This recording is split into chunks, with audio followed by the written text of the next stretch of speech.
Hey, masih dengan persoalan IASP 2020, di mana dalam instrumen yang berbasis performa terdapat 4 komponen mutu, yaitu mutu lulusan, proses pembelajaran, mutu guru, dan manajemen sekolah atau madrasah.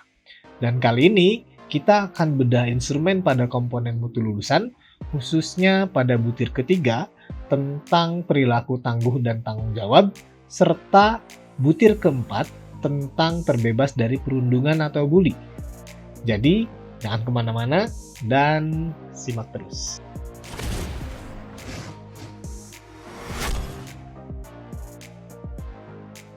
Bismillahirrahmanirrahim. Assalamualaikum warahmatullahi wabarakatuh. Bapak dan Ibu yang saya hormati, ini adalah bahasan lanjutan dari video sebelumnya, di mana pada video sebelumnya saya sudah bahas tentang komponen mutu lulusan, khususnya pada butir ke-1 dan butir kedua. Jadi bagi ibu bapak yang belum nonton, silahkan tonton dulu videonya, agar pemahamannya bisa lebih utuh, kira-kira begitu. Dan linknya sudah saya cantumkan di deskripsi. Oke, mari kita mulai saja. Untuk butir yang ketiga, yaitu siswa menunjukkan perilaku tangguh dan bertanggung jawab dalam aktivitas di sekolah atau madrasah. Sebelum kita menganalisa level dan capaian kinerja ini, kita mesti tahu dulu apa yang dimaksud dengan perilaku tangguh dan bertanggung jawab. Perilaku tangguh adalah sikap kuat pendirian, tidak mudah dikalahkan, tabah dan tahan atau kukuh. Nah, bisa jadi mungkin sabar adalah termasuk ke dalam kategori ini barangkali. Kemudian bertanggung jawab adalah sikap menanggung segala sesuatu dari bagian resiko pekerjaan sebagai perwujudan kesadaran akan kewajiban. Serta definisi membudaya adalah terwujudnya tindakan yang menjadi kebiasaan sehari-hari secara konsisten dan berkelanjutan. Lalu coba ibu bapak lihat bahwa dalam butir ketiga ini terdapat 4 bagian level dan capaian kinerja atau performa. Nah, untuk level 4, capaian kinerjanya adalah siswa menunjukkan perilaku tangguh dan bertanggung jawab yang membudaya dalam aktivitas sehari-hari di sekolah atau madrasah. Yang mesti diperhatikan adalah kata kunci ini, yaitu perilaku tangguh dan bertanggung jawab yang membudaya. Itu kata kuncinya. Artinya, sekolah Bapak dan Ibu akan dapat nilai 4 apabila siswa di sekolah Bapak Ibu dapat menunjukkan bahwa mereka memiliki perilaku tangguh dan bertanggung jawab, serta perilaku tersebut teramati sudah menjadi kebiasaan siswa dalam kehidupannya sehari-hari secara konsisten dan berkelanjutan. Kira-kira begitu. Selanjutnya untuk level 3, capaian kinerjanya adalah siswa menunjukkan perilaku tangguh dan bertanggung jawab dalam pembelajaran di kelas. Artinya, sekolah Bapak dan Ibu akan dapat nilai 3 apabila siswa di sekolah Bapak dan Ibu teramati dapat menunjukkan perilaku tangguh dan bertanggung jawab. Bedanya dengan level 4, di sini tidak terdapat kata membudaya, serta ruang lingkupnya lebih sempit, yaitu hanya di lingkungan kelas. Sehingga tentu level 3 ini dapat kita maknai bahwa perilaku tangguh dan bertanggung jawab yang muncul adalah perilaku dari sebagian siswa di setiap lingkungan kelasnya, kira-kira begitu. Selanjutnya, untuk level 2, capaian kinerjanya adalah siswa belum konsisten menunjukkan perilaku tangguh dan bertanggung jawab dalam pembelajaran di kelas. Jika ibu bapak perhatikan pada level ini, kualitas perilaku tangguh dan bertanggung jawab dari siswa itu semakin rendah, di mana ditandai dengan adanya satu kata kunci, yaitu belum konsisten. Artinya sekolah bapak dan ibu akan dapat nilai 2 apabila siswa di sekolah bapak dan ibu teramati dapat menunjukkan perilaku tangguh dan bertanggung jawab yang tingkat konsistensinya rendah. Atau boleh jadi dalam hal ini sebagian besar siswa belum teramati dapat menunjukkan perilaku tangguh dan bertanggung jawab secara maksimal. Itu kira-kira. Lalu untuk level 1, capaian kinerjanya adalah siswa belum menunjukkan perilaku tangguh dan bertanggung jawab. Artinya, sekolah Bapak Ibu akan dapat nilai 1 apabila siswa di sekolah Bapak dan Ibu belum teramati mampu menunjukkan perilaku tangguh dan bertanggung jawab. Itu kira-kira gambaran mengenai kriteria level dan capaian kinerja pada butir ketiga. Kemudian pada butir ketiga ini, kemungkinan besar teknik penggalian data yang akan digunakan oleh asesor itu ada dua, yaitu dengan telaah dokumen dan wawancara. Kita bahas mulai dari telaah dokumen dulu, di mana dalam proses penggalian data melalui telaah dokumen ini diharapkan ibu dan bapak dapat menyediakan beberapa dokumen untuk ditelaah oleh asesor.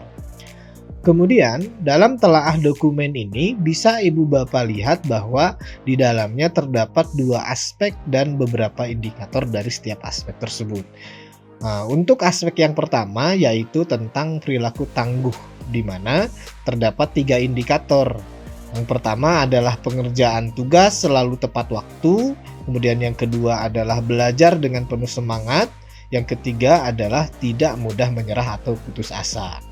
Kemudian dalam aspek kedua tentang perilaku bertanggung jawab, di mana terdapat 2 indikator, yaitu yang pertama adalah pelaksanaan pekerjaan tanpa disuruh dan pelaporan setiap kegiatan yang dilakukan. Adapun dokumen yang mesti disiapkan untuk memenuhi kedua aspek ini, yaitu portofolio tugas dalam pembelajaran yang mencakup materi serta nilai yang diperoleh siswa.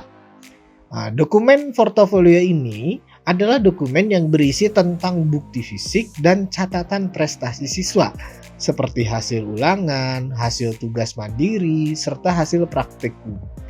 Kemudian selain prestasi akademik, isi dokumen ini juga dapat dielaborasi dengan lembar catatan prestasi non-akademik, seperti misalkan dalam bidang kerajinan, kerapihan, ketertiban, kejujuran, kemauan untuk bekerja sama, sikap, solidaritas, toleransi, kedisiplinan, prestasi olahraga, prestasi kesenian, kepramukaan, dan sebagainya. Nah, kemudian untuk dokumen yang kedua, yaitu laporan pelaksanaan kegiatan eskul yang mencakup jenis kegiatan, partisipasi siswa, dan dokumentasi kegiatan. Dokumen ini adalah semua dokumen laporan kegiatan eskul yang diselenggarakan di lingkungan sekolah ibu dan bapak. Mulai dari kegiatan pramuka, LDKS, PMR, Paskibra, Rohis, atau kegiatan eskul mengenai olah bakat, seperti pengembangan bakat olahraga, seni, keagamaan, dan lain-lain. Maka silakan pastikan kegiatan eskul apa saja yang diselenggarakan di lingkungan sekolah. Lalu, inventarisir semua dokumen laporan kegiatan eskul di sekolah bapak dan ibu secara detail, mulai dari jenis kegiatan, partisipasi siswa, dokumentasi kegiatan, baik itu foto atau video tentang kegiatan tersebut. Dan mesti dipahami bahwa dalam proses telaah dokumen ini tidak menutup kemungkinan bahwa untuk pemenuhan butir perilaku tangguh dan bertanggung jawab ini, asesor bisa jadi akan meminta beberapa dokumen lain untuk ditelaah ketika di sekolah ibu bapak terdapat dokumen lain yang justru lebih lengkap dan dirasa akan dapat memenuhi setiap aspek pada butir ini. Jadi silahkan siapkan saja beberapa dokumen yang dirasa masih berkaitan dengan butir ini. Selanjutnya, kita masuk ke teknik penggalian data melalui wawancara. Bisa ibu bapak lihat bahwa aspek dan indikator yang akan dijadikan pembahasan pokok sebetulnya sama dengan pada saat telaah dokumen dilakukan, yaitu terdiri dari 2 aspek dan beberapa indikator dari setiap aspek tersebut. Dalam hal wawancara ini, asesor akan mewawancarai kepada beberapa orang yang ada di lingkungan sekolah ibu dan bapak. Di antaranya adalah kepala atau wakil kepala sekolah, guru, dan siswa. Kemudian, seperti biasa, saya ingin informasikan bahwa dalam proses wawancara, ada beberapa kemungkinan teknis wawancara yang bisa jadi dilakukan oleh asesor. Yang pertama, bisa jadi proses wawancara diselenggarakan secara langsung dan terarah melalui sesi wawancara khusus, di mana asesor akan membuka sesi khusus wawancara dengan mendatangkan beberapa asesi, baik itu kepala sekolah, siswa, ataupun guru. Kemudian yang kedua, bisa jadi asesor akan melakukan wawancara secara langsung pada saat melakukan penggalian data melalui telaah dokumen. Jadi sambil meriksa dokumen, sambil buka-buka dokumen, asesor sambil nanya-nanya sesuatu. Gitu kira-kira. Kemudian yang ketiga, bisa jadi asesor akan melakukan wawancara secara insidental, di mana asesor akan bertanya seolah-olah seperti tidak sedang melakukan penggalian data dan terkesan seperti tidak direncanakan. Padahal sebetulnya asesor sedang bertanya sesuatu yang penting. Nah, hal ini dilakukan agar jawaban yang muncul dari ibu dan bapak lebih natural dan terkesan lebih jujur. Misalkan sambil makan atau sambil berjalan, asesor sambil nanya-nanya. Lalu, apa saja kemungkinan pertanyaan yang akan muncul saat wawancara dilakukan? Tentu sebetulnya hal ini disesuaikan dengan indikator dari setiap aspek ya. Misalkan seperti apakah tugas dari guru selalu diselesaikan tepat waktu atau tidak. Nah, kemudian misalkan apakah siswa selalu bersemangat ketika mengikuti kegiatan belajar atau tidak. Kemudian misalkan apakah siswa-siswi, ibu bapak terlihat mudah menyerah atau tidak. Dan masih banyak lagi pertanyaan yang mungkin akan muncul dalam butir ini. Sehingga pada akhirnya mohon siapkan jawaban terbaik sesuai dengan kondisi di lingkungan sekolah ibu dan bapak. Oke, lanjut kita membedah butir yang keempat, yaitu siswa terbebas dari perundungan atau bully di sekolah atau madrasah. Sebelum kita menganalisa level dan capaian kinerja pada butir ini, seperti biasa kita mesti tahu dulu apa yang dimaksud dengan perundungan atau bully. Di mana perundungan atau bully adalah tindakan menyakiti atau membuat orang lain tidak nyaman, baik dalam bentuk kekerasan verbal, sosial, fisik, seksual, atau dalam jaringan. Seperti contohnya misalkan mengolok-olok, mengucilkan, menyebarkan gosip, mengancam, mendorong, memukul, menendang, menjambak, mencuri, merusak barang milik korban, atau bisa jadi postingan pesan yang menghina, membagikan foto dan atau video yang memalukan, serta pelecehan seksual. Tindakan perundungan ini dapat dilakukan oleh sekelompok orang atau perorangan yang merasa lebih kuat secara fisik dan mental daripada korban. Itu kira-kira gambaran mengenai definisi perundungan atau bully. Selanjutnya seperti biasa, kita juga mesti tahu definisi membudaya. Di mana membudaya adalah terwujudnya tindakan yang menjadi kebiasaan sehari-hari secara konsisten dan berkelanjutan. Baik, mari kita lihat bahwa dalam butir keempat ini terdapat 4 bagian level dan capaian kinerja. Untuk level 4, capaian kinerjanya adalah siswa membudayakan praktik bebas dari perundungan dan praktek aktif dalam program pencegahan perundungan di sekolah atau madrasah. Dalam level ini terdapat 2 hal yang mesti digarisbawahi, di mana yang pertama yaitu membudayakan praktek bebas dari perundungan, dan yang kedua berperan aktif dalam program pencegahan perundungan. Artinya, sekolah bapak dan ibu akan dapat nilai 4 apabila siswa di sekolah bapak dan ibu dapat menunjukkan upaya untuk membudayakan praktek bebas dari perundungan dan ikut serta dalam berbagai pencegahan perundungan di sekolah atau madrasah. Itu kira-kira.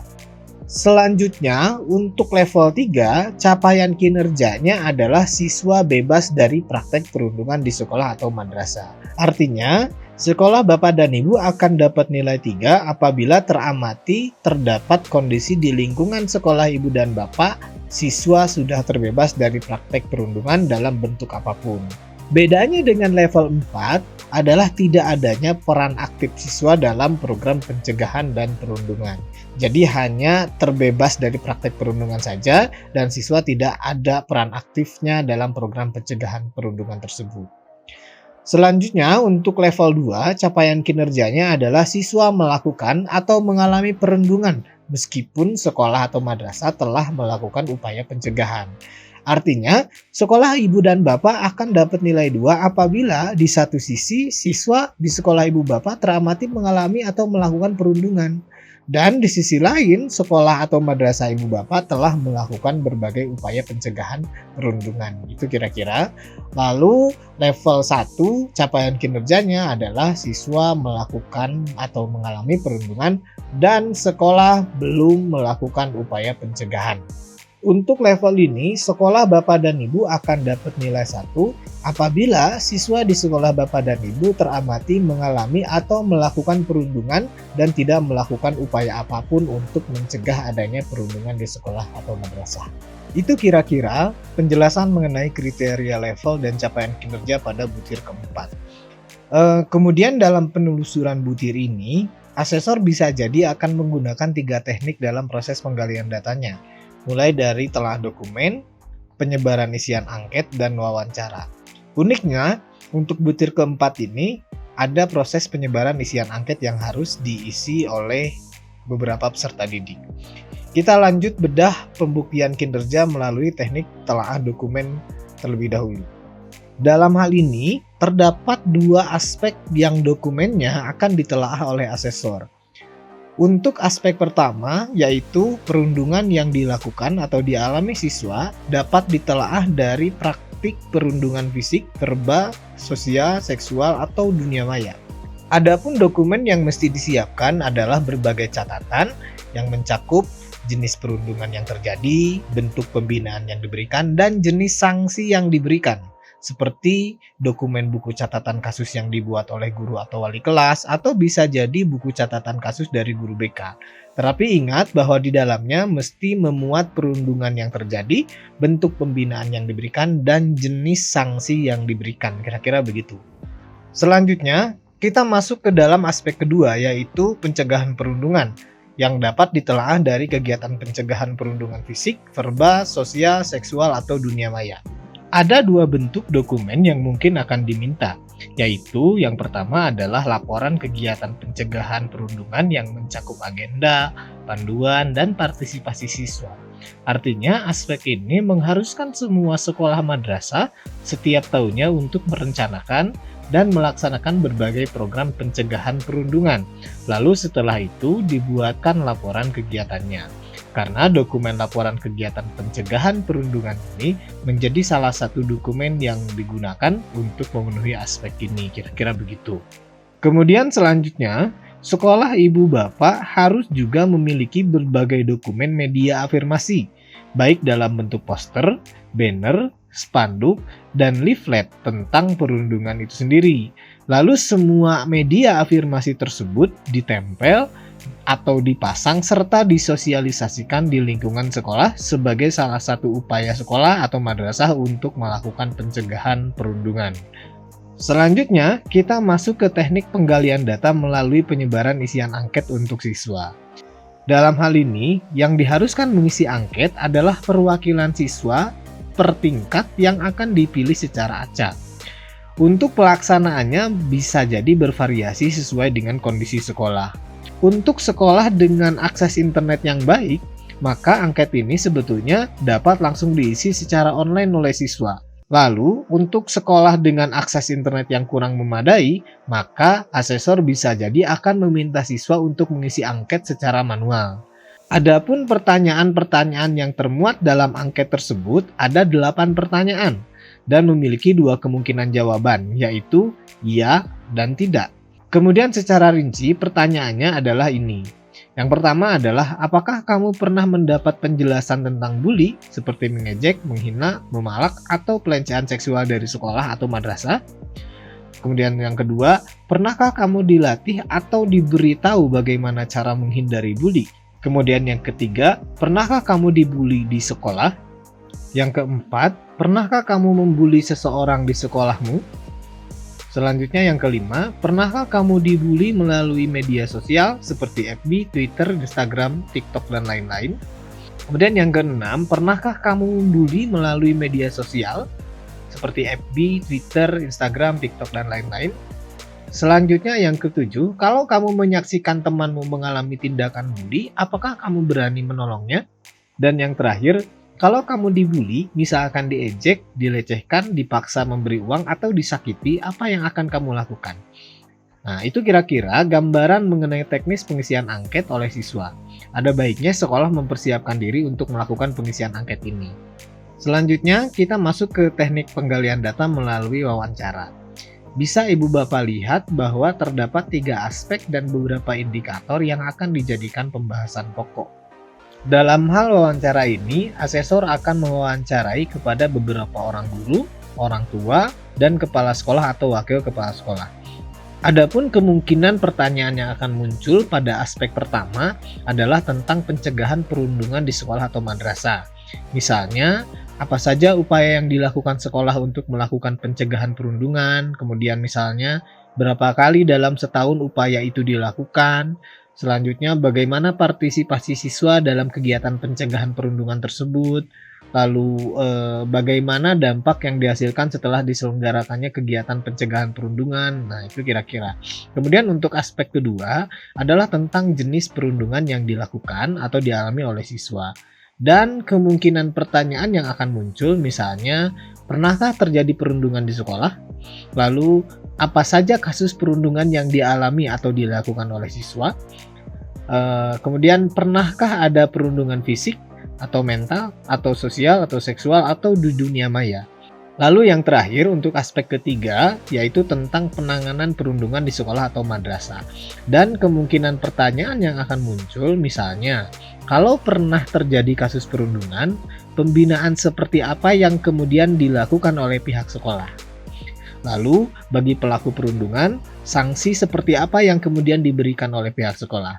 Nah, itu kira-kira gambaran pertanyaan yang bisa jadi akan muncul pada saat wawancara dilakukan pada butir ini. Oke, itulah kiranya yang dapat saya sampaikan pada sesi kali ini. Jika ada hal-hal penting yang ingin ditambahkan atau ditanyakan, silakan tulis di kolom komentar. Dan jika konten dari channel ini dirasa cukup bermanfaat bagi ibu dan bapak, maka jangan ragu-ragu untuk di-like, komen, dan subscribe. Oke, terima kasih atas perhatiannya dan sampai jumpa. Wassalamualaikum warahmatullahi wabarakatuh.